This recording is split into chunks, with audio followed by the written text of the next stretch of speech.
Watching through the videos from the course and also having been doing a lot more strength than I was in the past with not being able to swim right now, it seems like a lot of the issues that people probably get from doing strength work incorrectly or from doing normal swimming and they get injured. A lot of it seems like it comes from the movements not being sort of functional. So sort of full body movements where they're probably just isolating or loading up too much through their lower back or through their shoulders. Is that what it seems like from your end? Absolutely.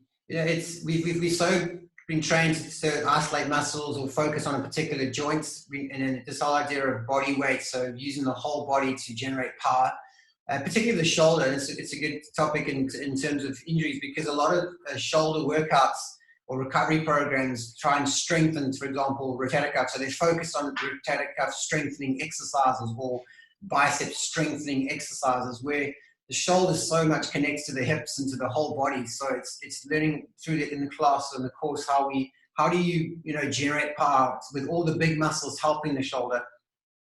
Yeah, and that's what I've liked about watching through as you go through the exercises. I mean, I've been doing I'd say probably half the exercises just in my weekly strength and conditioning stuff lately. And I know I've been doing some of them wrong after watching the videos.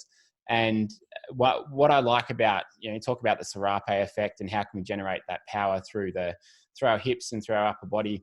And like, it doesn't require a massive change in the way that you do exercises, but it's this little minor 10% change that can really, I think, develop that Serape effect and connection through the body, which is really key in swimming. And I mean, I was talking to a physio a couple months ago about just one long distance swimmer that he was working with. And I don't know if we talked about this last time, but this guy had shoulder issues all the time. And one of the things that this physio found is that he wasn't kicking at all, like his legs just dragged behind him. And so it was loading up his shoulders too much. So he didn't have that stabilization through the kick that's transferred through the body.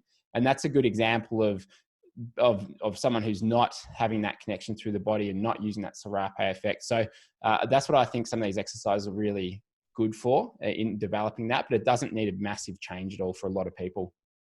No, just to learn, to experience and to feel. We talked about that in one of our last podcasts, that connection, just how the whole body's connected.